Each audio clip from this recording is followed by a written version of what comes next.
അങ്ങനെ കുറേ നാളത്തെ ഇടവേളയ്ക്ക് ശേഷം നമ്മൾ വീണ്ടും എത്തി. നമ്മൾ വീട് ചെറുതായിട്ടൊന്ന് ഷിഫ്റ്റ് ചെയ്തു. ഇതാണ് വീട്.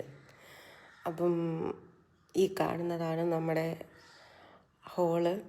ഇവിടെ തന്നെ ഉണ്ടായിരുന്നു സോഫയൊക്കെ. ആ മേശ നമ്മുടേതാണ്. പിന്നെ ഇതാണ് കിച്ചൺ കേട്ടോ. അത്യാവശ്യം നല്ലൊരു അടിപൊളി വലിപ്പമുള്ളൊരു കിച്ചണാണ്. ഡൈനിങ് ടേബിളെല്ലാം ഇവിടെ തന്നെ ഉണ്ടായിരുന്നു.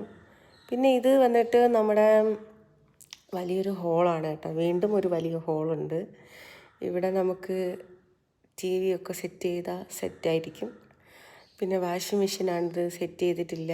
അതൊക്കെ ഇനി സെറ്റാക്കാനുണ്ട്. കുറേ സാധനങ്ങൾ ഇനി വാങ്ങിക്കാനുണ്ട്. ഇവിടെ ഇനി ഡെക്കറേഷനൊക്കെ ചെയ്യണം, ചെടികളൊക്കെ വാങ്ങിക്കണം. അതൊക്കെയാണ് എനിക്ക് ആഗ്രഹം. പിന്നെ ഇത് വന്നിട്ട് ഒരു ഗസ്റ്റ് റൂമാണ്. നമ്മളിത് ഗസ്റ്റ് റൂമായിട്ടാണ് എടുത്തിട്ടുള്ളത്. ആരെങ്കിലുമൊക്കെ വരുവാണെന്നുണ്ടെങ്കിൽ നമുക്കിവിടെ കിടക്കാം. ഓക്കെ. അപ്പം പിന്നെ ഇത് വന്നിട്ട് നമ്മുടെ ചെറിയൊരു ബാത്റൂമാണ്. ചെറുതല്ല, അത്യാവശ്യം നല്ല വലിയൊരു ബാത്റൂമാണ്. എന്തായാലും കൊള്ളാം സെറ്റ് റൂം.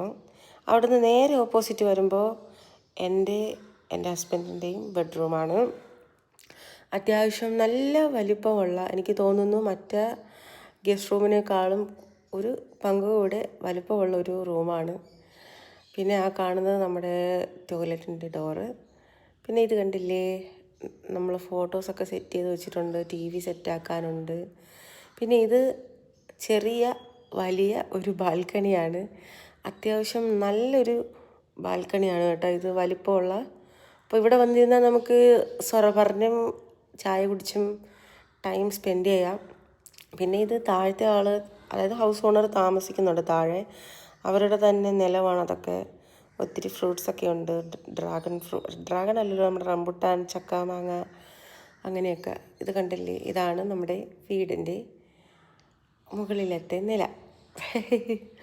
അപ്പം ആകപ്പാട് എല്ലാം കൂടെ കൊണ്ടും നല്ല ഓട്ടമായിരുന്നു. അപ്പോൾ ഇനി വേണം എല്ലാം ഒന്ന് സെറ്റായി വരാൻ. നല്ല ടെൻഷനല്ല, നല്ല ക്ഷീണമുണ്ട്. അപ്പോൾ ശരി, ബൈ.